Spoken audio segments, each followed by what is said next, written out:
salah satunya kalau kita bicara tentang lingkungan hidup itu salah satunya memang ada kebakaran hutan mungkin, kemudian ada erosi.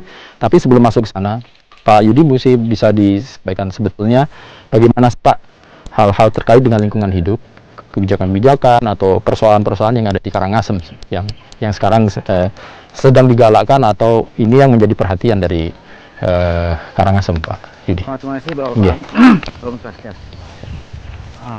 Artinya begini, lingkungan hidup itu merupakan suatu hal yang sangat strategis dan sangat penting, urgent. Apapun kegiatan manusia tidak boleh terlepas dari lingkungan hidup itu. Ya, artinya bahwa kami di lingkungan hidup memiliki suatu tugas fungsi untuk memantau dan mengelola lingkungan yang dilaksanakan oleh pengusaha. Misal, jadi kami memiliki kewenangan untuk mengeluarkan UKL-UPL, ya, upaya pemantauan lingkungan, upaya pengelolaan lingkungan itu. Artinya bahwa setiap kegiatan manusia yang di Kabupaten Karangasem ini harus mengetahui dulu bagaimana dampak lingkungan yang mereka perbuat atau yang akan terjadi. Termasuk juga pekerjaan-pekerjaan pemerintah. Misalnya pemerintah akan membangun jembatan misalnya. Ini harus dikaji dulu. Berbahaya nggak?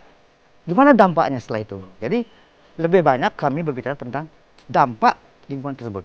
Nah, terkait dengan hal ini sekarang, begitu ada prakarsa dari CII tertanam sorghum, ini ada kaitan kami adalah Go Green. Bagaimana kawasan ini menjadi hijau? Di samping juga untuk kedaulatan pangan. Nah, jadi kami memiliki kepentingan untuk mengedukasi.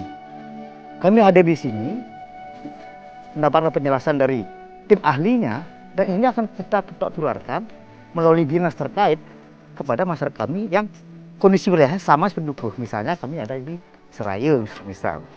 Bisa kita kembangkan ke sana. Jadi itu dari segi lingkungan, kenapa kami hadir di tempat ini.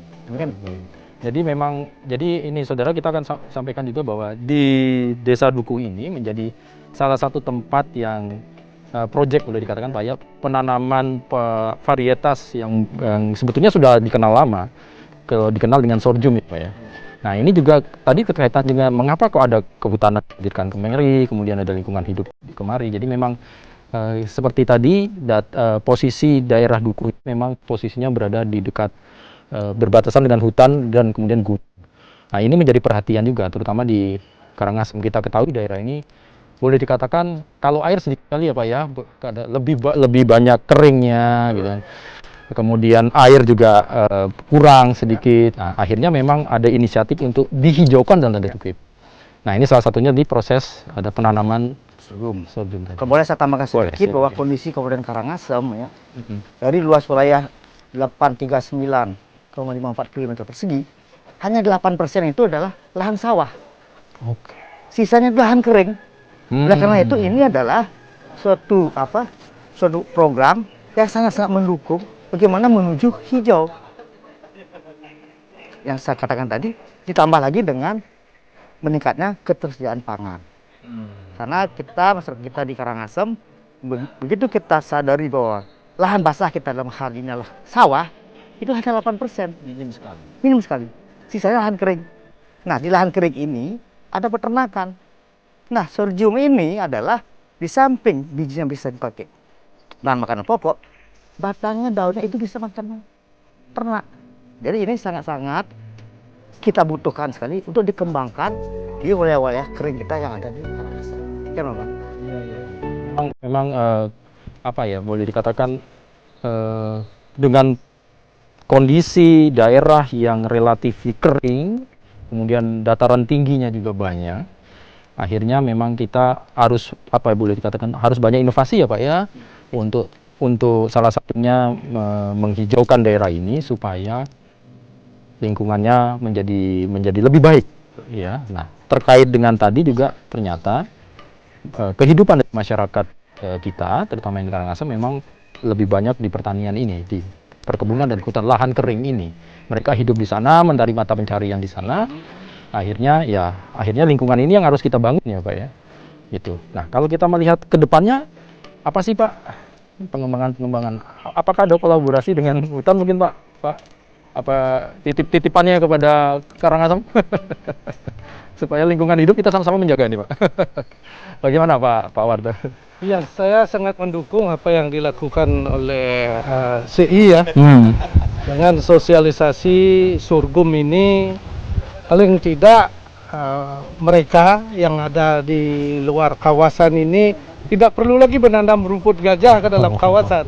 Sehingga kawasan hutan kita yang berada di blok inti akan menjadi lebih aman. Lebih aman.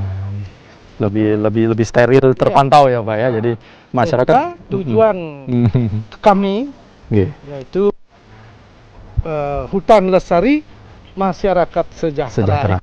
Wah, luar biasa. Baik. Nah, terakhir sebelum kita menutup segmen ini dari Pak Yudi, apa yang ingin disampaikan kepada masyarakat Karangasem terkait dengan mungkin kita harus menjaga lingkungan hidup, kemudian apa yang harus diperhatikan. Silakan Pak Yudi. Ya, terima kasih Pak Mamang. Harapan saya seluruh pemerintah Kabupaten Karangasem menyadari kondisi dari lahan kita yang sangat-sangat kurang sawahnya gitu. Nah, tidak ada pilihan lain. Mari kita bersama-sama menyiapkan ketahanan pangan melalui sorghum ini, karena sorghum ini ternyata memiliki banyak manfaat, baik untuk diri sendiri, ekonomi mungkin, dan juga bahkan ternak-ternaknya. Dan juga yang paling pastinya adalah ramah lingkungan. Baik, waduh luar biasa. Jadi nanti saudara, saya akan lebih dalam lagi nanti terkait dengan sorghum. Nanti kita akan mengetahui dari pandangan dari para peneliti. Kita juga dengan BPTP, Pak ya tadi BPTP yang juga sudah melakukan penelitian. Nanti kita akan ajak bicara. Kemudian juga kita akan mengajak kawan dari CII, Konservasi Internasional Indonesia, untuk melihat mengapa kok mereka berupaya, salah satu upaya membantu masyarakat di daerah Kubu ini, terutama Dukuh ini, untuk menanam sorghum. Baik saudara, jangan kemana-mana setelah yang satu ini. Saya terima kasih dulu Pak Warta, Pak Yudi atas waktunya bersama dengan Kompas TV pada kesempatan kali ini. Jangan kemana-mana saudara, kita akan lanjutkan Sapa Redaksi on Location setelah yang satu ini.